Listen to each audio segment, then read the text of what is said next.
قل هذه سبيلي أدعو إلى الله على بصيرة أنا ومن اتبعني وسبحان الله وما أنا من المشركين. اعوذ باللہ من الشیطان الرجیم. بسم اللہ الرحمن الرحیم. ومن یشاقق الرسول من بعد ما تبین له الہدی، اور جو شخص اپنے سامنے ہدایت واضح ہو جانے کے باوجود رسول کی مخالفت کرتا ہے، وَيَتَّبِعْ غَيْرَ سَبِيلِ الْمُؤْمِنِينَ، اور ایمان والوں کے راستے کے علاوہ کسی راستے کی پیروی کرتا ہے، نُوَلِّهِ مَا تَوَلَّى، تو ہم اس کو اسی راستے کے حوالے کر دیتے ہیں جس کو اس نے خود اختیار کیا، وَنُصْلِهِ جَهَنَّمَ، اور ہم اس کو جہنم میں داخل کر دیتے ہیں، وَسَاءَتْ مَصِيرًا، اور جہنم بہت برا ٹھکانہ ہے۔ رسول کی مخالفت اور عام ایمان والوں کی مخالفت دونوں پر اللہ رب العزت نے دو سزائیں ذکر کی ہیں۔ ایک تو اس کے لیے گمراہی کا راستہ آسان کر دیتے ہیں، اسی راستے کے حوالے کر دیتے ہیں۔ نمبر دو، اس کو جہنم میں داخل کر دیتے ہیں۔ یقیناً یہ دونوں بڑی نقصان کی چیزیں ہیں اور ہلاکت کی چیزیں ہیں۔ رسول کی مخالفت میں احادیث کا انکار بھی داخل ہے۔ کوئی آدمی کہتا ہے کہ ہمارے لیے قرآن کافی ہے، ہم احادیث کو مانتے ہی نہیں ہیں، تو ظاہر ہے کہ اس نے بھی رسول کی مخالفت کی ہے اور گمراہی کا راستہ اختیار کیا ہے۔ اسی طرح احادیث کو تو مانتا ہے لیکن احادیث کے صحیح مفہوم کو نہیں مانتا، اپنی طرف سے اس میں مفہوم پیدا کرنے کی کوشش کرتا ہے، تو یہ بھی رسول کی مخالفت کرنے والوں میں داخل ہے۔ سرے سے احادیث کا انکار یہ بھی گمراہی ہے، احادیث کو مان کر ان کے صحیح مفہوم کو نہ ماننا یہ بھی گمراہی ہے۔ اور اس کے بعد پھر مزید تائید کے لیے یہ بھی بتایا کہ عام مسلمانوں کے راستے سے ہٹنا یہ بھی گمراہی ہے۔ گویا کہ رسول کی اطاعت کا وہ راستہ معتبر ہے جو امت مسلمہ کے بڑے مذہبی طبقے نے اختیار کیا ہوا ہے۔ اس کو سواد اعظم سے بھی تعبیر کیا جاتا ہے۔ امت مسلمہ کا ہدایت یافتہ بڑا طبقہ جس نے اس راستے کو اختیار کیا ہے، اس راستے سے علیحدگی اختیار کرنا، نیا راستہ اختیار کرنا، یہ گمراہی ہے۔ چنانچہ حدیث میں اللہ کے نبی صلی اللہ علیہ وسلم کا فرمان ہے کہ ید اللہ علی الجماعہ، کہ اللہ کا ہاتھ جماعت پر ہے، یعنی اللہ کی مدد جماعت کے ساتھ ہے۔ اور من شذ شذ فی النار، جو شخص اس جماعت کے راستے سے ہٹتا ہے اس کو جہنم میں داخل کر دیا جاتا ہے۔ تو اللہ کی مدد جماعت کے ساتھ ہے، اس لیے ہمیشہ اپنے آپ کو جماعت کے ساتھ جوڑ کر رکھنا چاہیے۔ چنانچہ نبی پاک صلی اللہ علیہ وسلم جب فتنوں کا تذکرہ کیا کرتے تھے تو صحابہ کرام آپ سے پوچھتے تھے کہ اللہ کے رسول اس وقت ہم کیا کریں؟ تو اللہ کے نبی صلی اللہ علیہ وسلم یہی فرماتے تھے کہ اس وقت اپنی تلواروں کو کند کر دو اور اپنے آپ کو مسلمانوں کی جماعت کے ساتھ جوڑ کے رکھو، تو یہی بہترین طریقہ کار ہے اور یہی بہترین راستہ ہے۔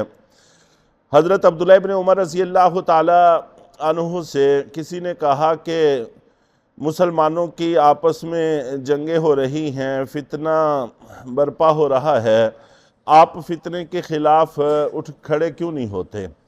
تو آپ الگ ہو کر بیٹھ گئے ہیں، یہ تو طریقہ کار ٹھیک نہیں ہے۔ تو انہوں نے فرمایا کہ ہم نے جنگیں کی ہیں تاکہ فتنہ دب جائے، اور تم اب جنگیں کرتے ہو تاکہ فتنہ برپا ہو۔ تو تمہاری جنگیں فتنہ برپا کرنے کا سبب ہیں اور ہماری جنگیں فتنے کو ختم کرنے کا سبب تھیں۔ اس لیے امت مسلمہ کو آپس کے معاملات میں جہاں تک ہو سکے درگزر سے اور رکھ رکھاؤ سے کام لینے کی کوشش کرنی چاہیے، اور ہر شخص کو کوشش کرنی چاہیے کہ میری طرف سے کوئی نئے راستے کی ایجاد نہ ہو اور کوئی نیا راستہ نہ بنے۔ اس لیے اپنے آپ کو امت مسلمہ کے مجموعی راستے کے ساتھ جوڑ کر رکھنا چاہیے۔ چنانچہ اسی حدیث سے اجماع امت کے حجت ہونے کی، اسی آیت سے اجماع امت کے حجت ہونے کی دلیل بھی نکلتی ہے۔ حضرت امام شافعی رحمۃ اللہ علیہ سے کسی نے پوچھا کہ اجماع امت یعنی ایسی چیز جس پر پوری امت جمع ہو جائے، امت سے مراد امت کا مذہبی طبقہ ہے، وہ جمع ہو جائے تو وہ چیز دلیل ہوتی ہے، اس کو اجماع امت کا حجت ہونا کہا جاتا ہے۔ تو اس کی دلیل قرآن سے کیا ہے؟ تو حضرت امام شافعی رحمۃ اللہ علیہ نے 3 دن تک مسلسل قرآن پاک کی تلاوت کی، شروع سے لے کر آخر تک۔ ایک دفعہ مکمل ہو جاتا، پھر دوبارہ شروع فرما دیتے، دوسری دفعہ مکمل ہوتا، تیسری دفعہ شروع فرما دیتے۔ تو یوں مسلسل روایت میں آتا ہے کہ 3 دفعہ دن کو اور 3 دفعہ رات کو قرآن پاک مکمل کیا کرتے تھے۔ تو یوں 3 دن مسلسل قرآن پاک کی تلاوت کرتے رہے، اور اس کے بعد پھر اسی جملے کی تلاوت فرمائی کہ وَيَتَّبِعْ غَيْرَ سَبِيلِ الْمُؤْمِنِينَ، کہ مومنین کے راستہ کے علاوہ کسی اور راستے کو اختیار کرنا گمراہی ہے۔ تو اس سے معلوم ہوا کہ مومنین کا راستہ اختیار کرنا چاہیے، مومنین کا راستہ حجت ہے، جیسے قرآن حجت ہے، احادیث حجت ہیں۔ اگر کسی بھی دور کا مذہبی پورا طبقہ ایک بات پر اتفاق کر لے تو وہ بھی اسی طرح حجت ہے، اس پر چلنا بھی ضروری ہے۔ اس آیت سے یہ بات سمجھ میں آتی ہے، اور خود نبی پاک صلی اللہ علیہ وسلم نے بھی ارشاد فرمایا، اور آپ کی دعا کا بلکہ حصہ ہے، آپ نے فرمایا کہ میری امت کبھی بھی گمراہی پر جمع نہیں ہوگی۔ ایسا تو ہوگا کہ کوئی طبقہ گمراہ ہو گیا، کچھ لوگ گمراہی کے راستے پر چل پڑے، لیکن من حیث المجموعہ پوری کی پوری امت ہی گمراہی کا راستہ اختیار کر لے، ایسا نہیں ہوگا۔ ایک بڑی تعداد ہدایت پر قائم رہے گی، قیامت تک قائم رہے گی۔ چنانچہ ہمیں اسی ہدایت یافتہ کے ساتھ اپنے آپ کو وابستہ رکھنے کی کوشش کرنی چاہیے، جوڑ کر رکھنے کی کوشش کرنی چاہیے۔ ان اللہ لا یغفر ان یشرک بہ ویغفر ما دون ذلک لمن یشاء، یقیناً اللہ تعالی شرک کو معاف نہیں کریں گے اور معاف کر دیں گے اس سے کم جس کو چاہیں گے۔ کفر اور شرک اس کی تو آخرت میں معافی کی کوئی سبیل نہیں ہے، اور ہمیں اللہ کا شکر ادا کرنا چاہیے کہ اس مالک نے ہمیں کفر اور شرک سے محفوظ رکھا، اور ہمیں محفوظ رہنے کی کوشش بھی کرنی چاہیے۔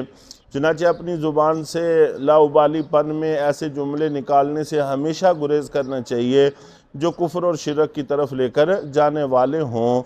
تو یہ گناہ اللہ کبھی بھی معاف نہیں کریں گے، اور اس سے کم جس کو چاہیں گے معاف کر دیں گے۔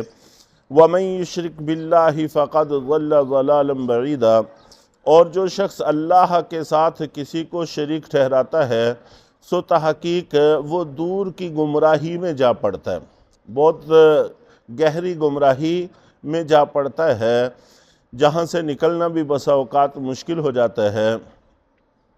اللہ تعالی ہم سب کو عمل کرنے کی توفیق عطا فرمائے، اور کفر اور شرک اور گناہ کے کاموں سے اور اجماع امت سے علیحدگی اختیار کرنے سے ہمیشہ محفوظ فرمائے۔